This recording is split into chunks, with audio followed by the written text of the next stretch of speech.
புஷ்பா 2 திரைப்படம் வெளியான திரையரங்கில் ஏற்பட்ட கூட்ட நெரிசலில் சிக்கி பெண் ரசிகை உயிரிழந்த வழக்கில் நடிகர் அல்லு அர்ஜுனிடம் ஹைதராபாத் போலீசார் 4 மணி நேரம் விசாரணை நடத்தினர். புஷ்பா 2 திரைப்படம் வெளியான நாளில் ஹைதராபாத்தில் உள்ள சந்தியா திரையரங்கிற்கு நடிகர் அல்லு அர்ஜுன் வந்தபோது கூட்ட நெரிசல் ஏற்பட்டு ரேவதி என்ற பெண் உயிரிழந்தார். அவரது 9 வயது மகன் சுயநினைவின்றி தொடர்ந்து சிகிச்சையில் உள்ளார்.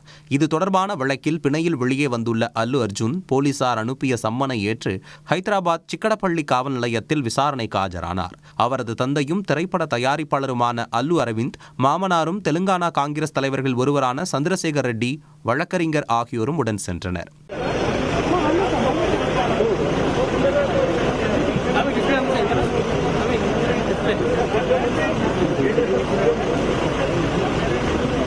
Kan? Ini kali singkat.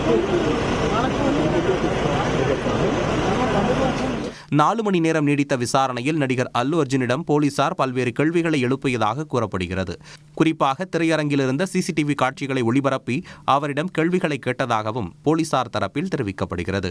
பிற்பகல் 3 மணி அளவில் விசாரணை முடிந்து அவர் பலத்த பாதுகாப்புடன் வீடு திரும்பினார். விசாரணையின் போது சிக்கடப்பள்ளி காவல் நிலையத்தை சுற்றிலும் 200 மீட்டர் தொலைவுக்கு போக்குவரத்துக்கு தடை விதிக்கப்பட்டு பாதுகாப்பு பலப்படுத்தப்பட்டிருந்தது. இதனிடையே நடிகர் அல்லு அர்ஜுனின் தனி பாதுகாவலர் ஆண்டனி என்பவரை போலீசார் கைது செய்தனர். இவர் அல்லு அர்ஜுன் வருகையின் போது பவுன்சர்களை ஒருங்கிணைக்கும் பணியில் ஈடுபட்டதாகவும் திரையரங்கில் ரசிகர்களை தாக்க முயன்றதாகவும் குற்றம் சாட்டப்படுகிறது.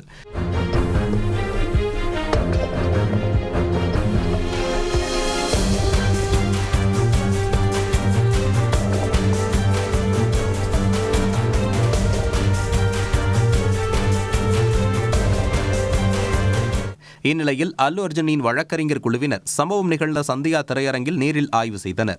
அல்லு அர்ஜுனிடம் விசாரணை நடத்தப்பட்ட அதே நேரத்தில் மறுபுறம் அவரது வீட்டை சுற்றிலும் வெள்ளை நிற தார்பாய்கள் மூலம் மறைக்கப்பட்டது. அல்லு அர்ஜுன் வீட்டின் மீது உஸ்மானிய பல்கலைக்கழக மாணவர்கள் தாக்குதல் நடத்திய நிலையில் பாதுகாப்பு காரணமாக அவரது குடும்பத்தினர் இந்த நடவடிக்கை மேற்கொண்டிருப்பதாக கூறப்படுகிறது. உடனுக்குடன் செய்திகளை தெரிந்து கொள்ள சன் நியூஸ் பெல் ஐகானை கிளிக் பண்ணுங்க.